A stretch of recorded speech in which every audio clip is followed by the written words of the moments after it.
kita ini benar-benar sesama agama dibikin berantem.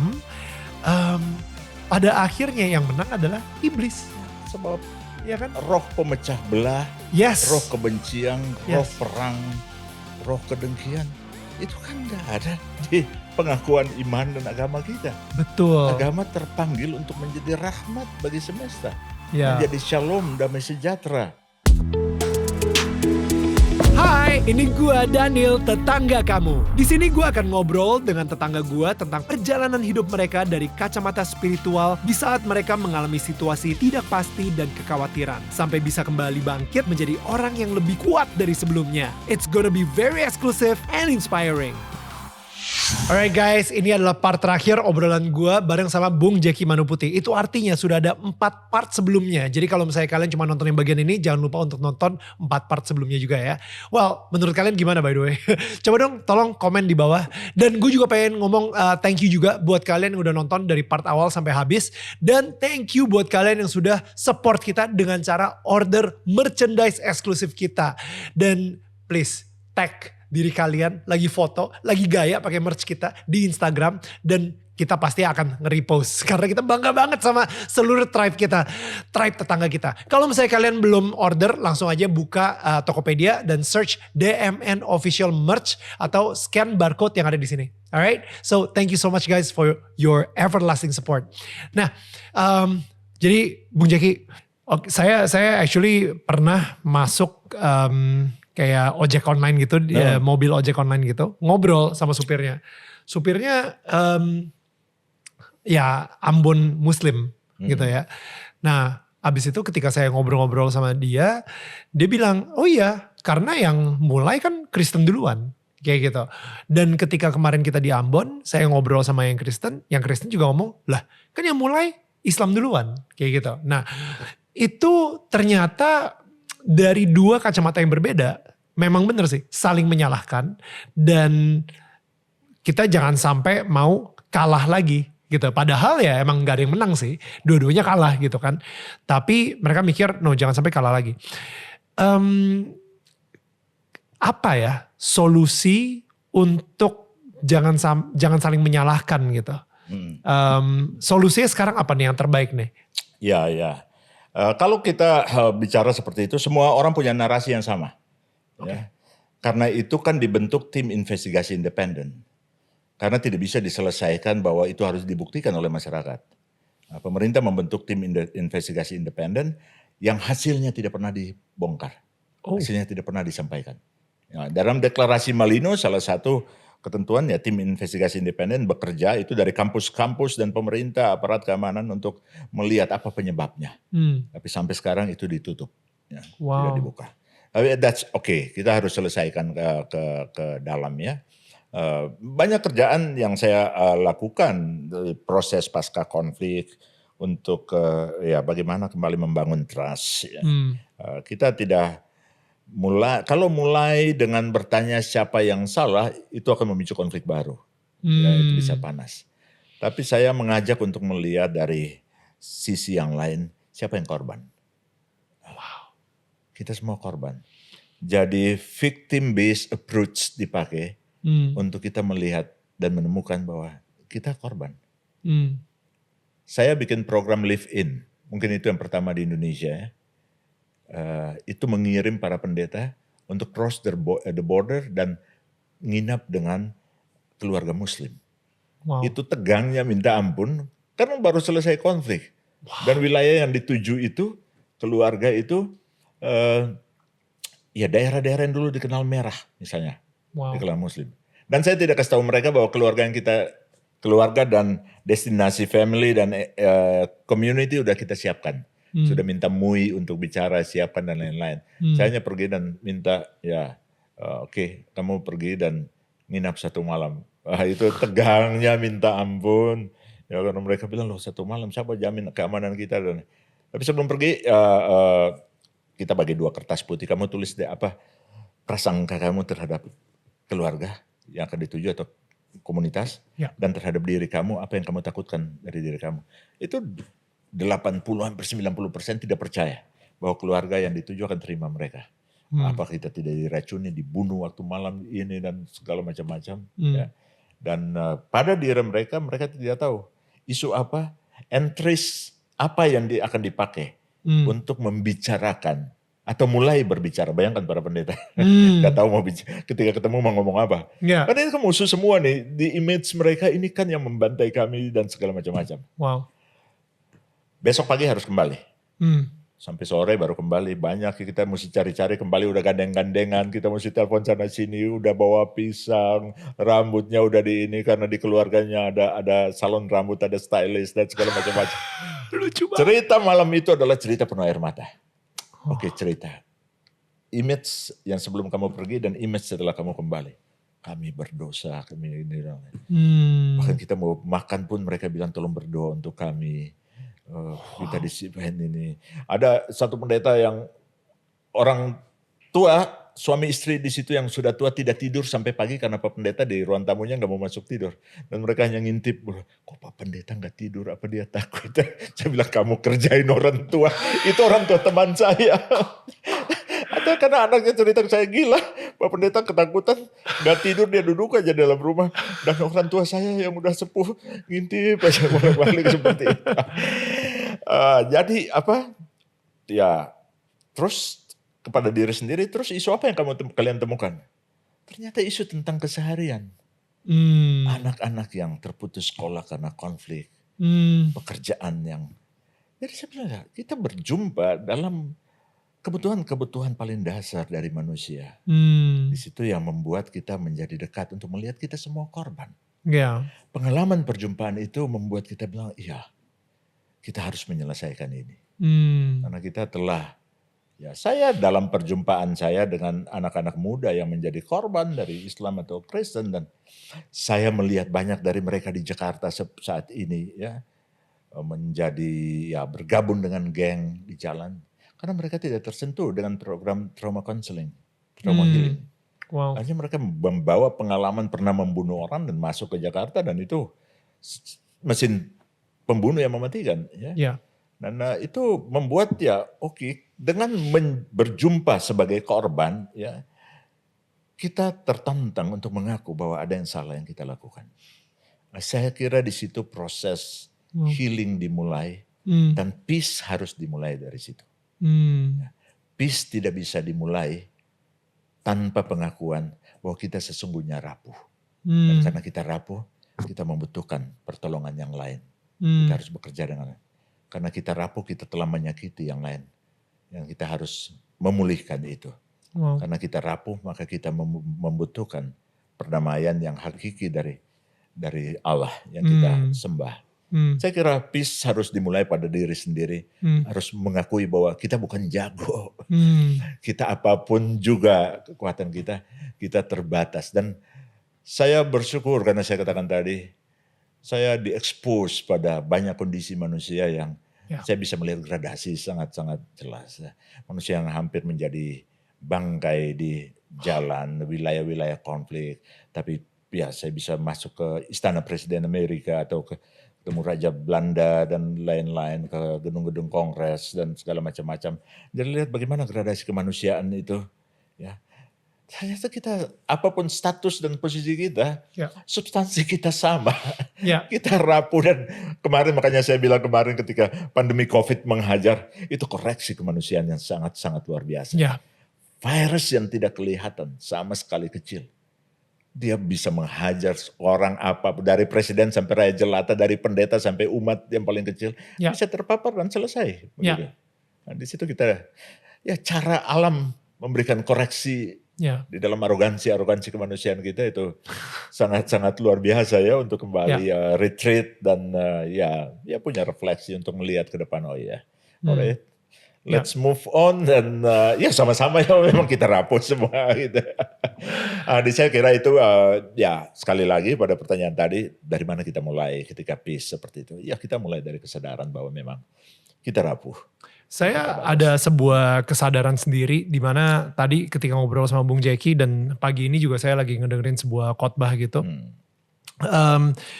Basically dia bilang apa bedanya orang yang mempunyai pegangan akan Tuhan sama orang yang tidak punya Tuhan gitu.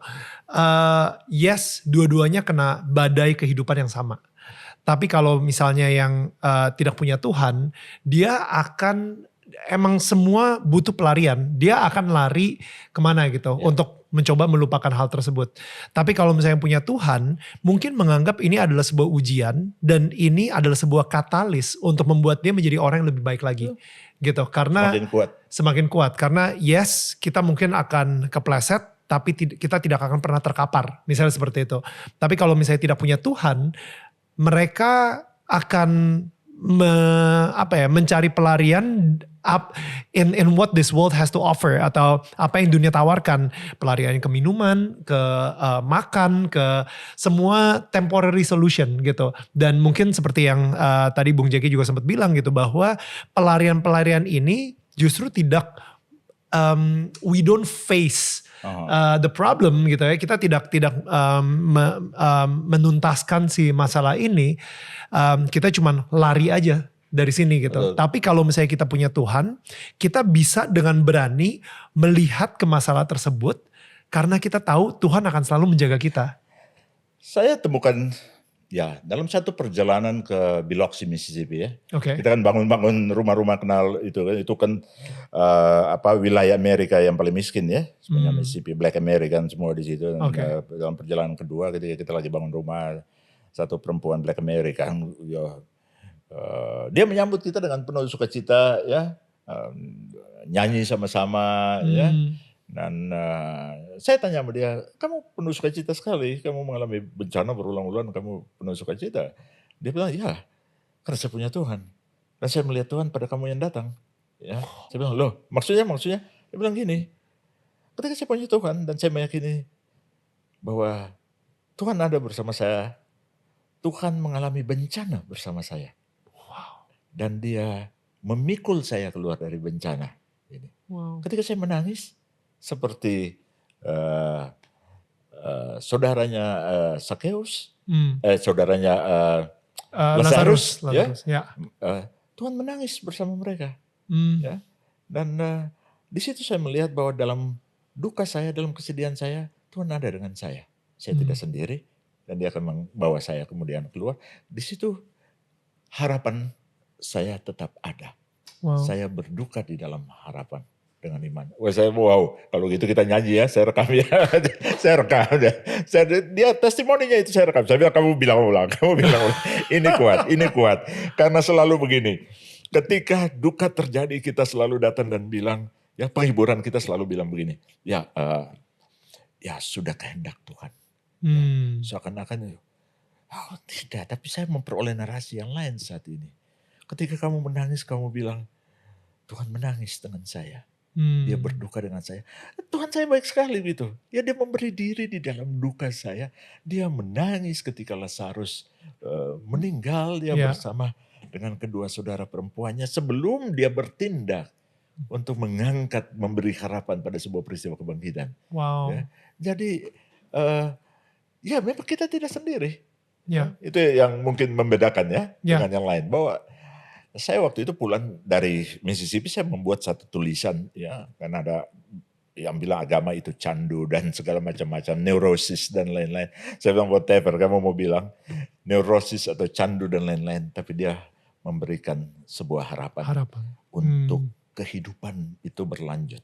Dan ini saya saksikan dari kisah ini, dari perjumpaan saya. Ya perjumpaan-perjumpaan seperti itu saya melihat juga pada banyak tempat yang lain yang membuat mereka bertahan karena mereka punya faith. Mereka punya hope. Dan itu ada dalam perjumpaan yang membuat orang di dalam bencana. Kan kita datang betul-betul dengan standar kita untuk membilang waduh. Padahal mereka bersuka cita.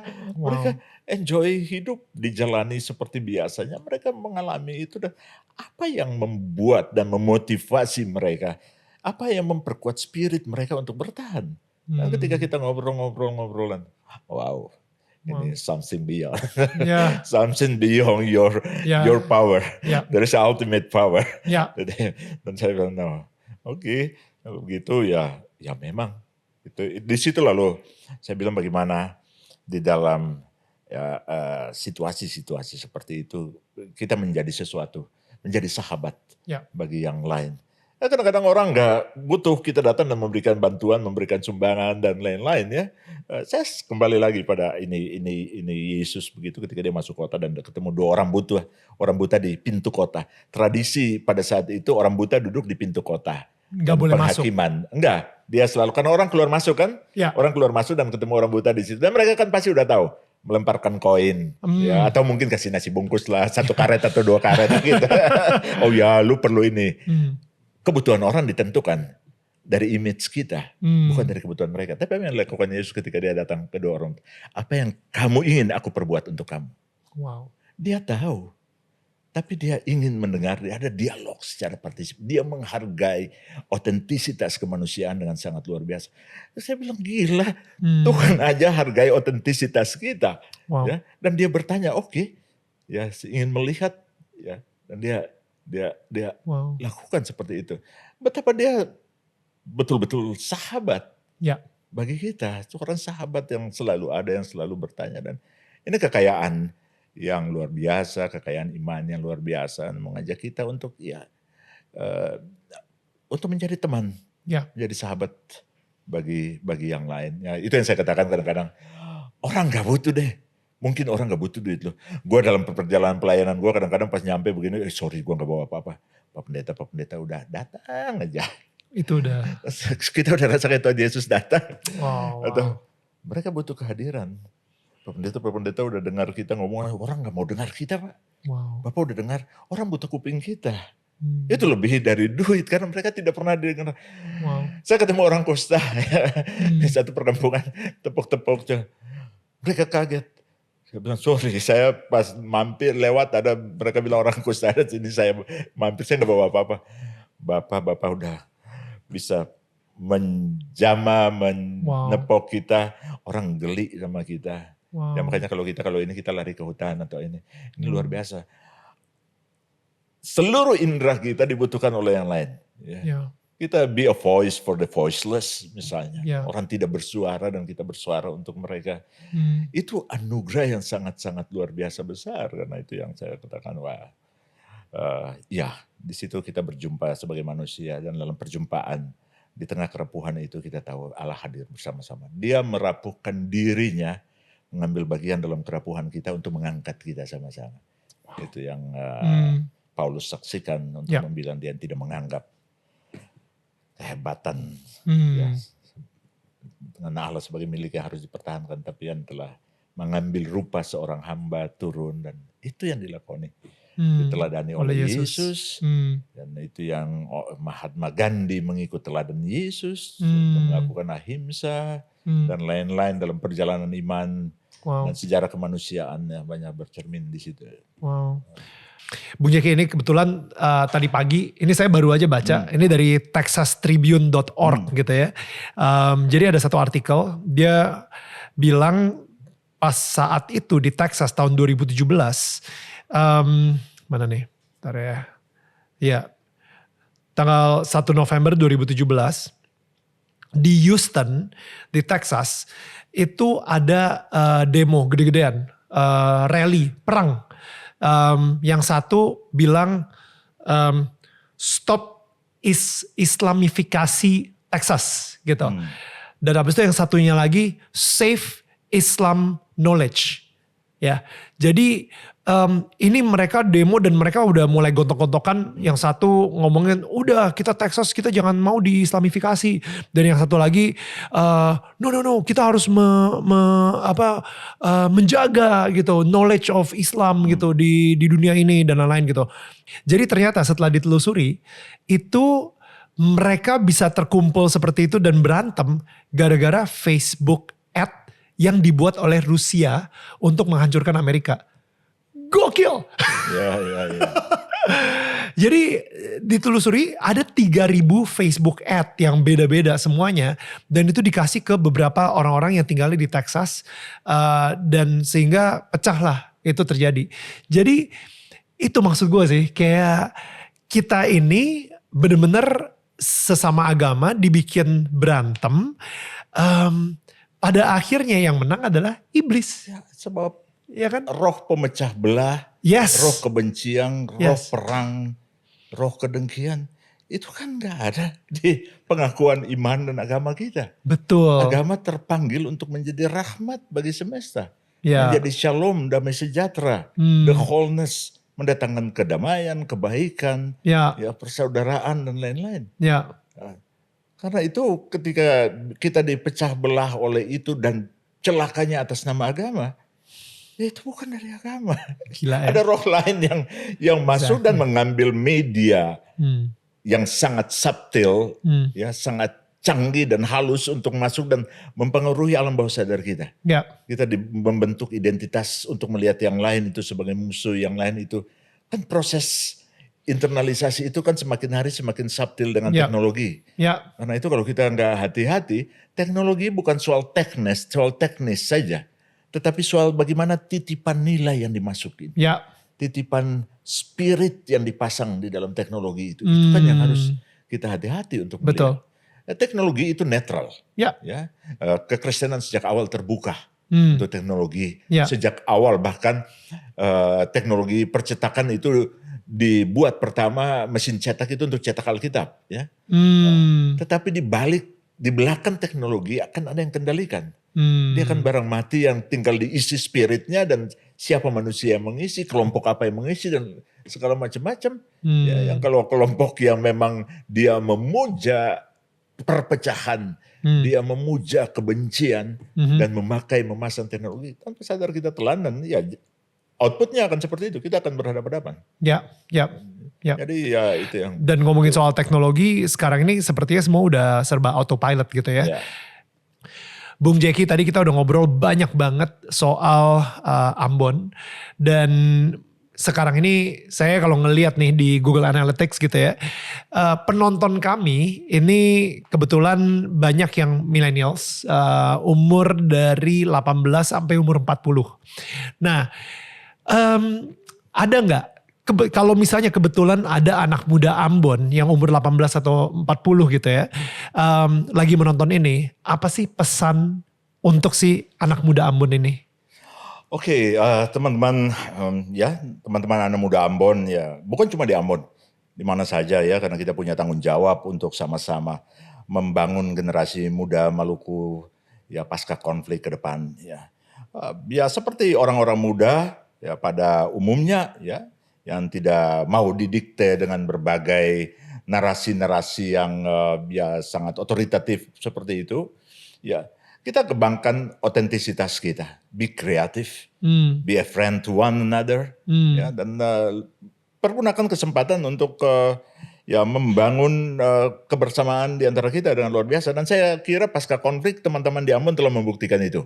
Ya, kita bentuk Art for Peace, ada kelompok fotografi, Photography for Peace, ada sastra, ada hip hop ya. Wow. Saya ingat, dan itu sangat luar biasa. Itu memberikan sebuah testimoni bahwa kita bisa keluar dengan sangat cepat.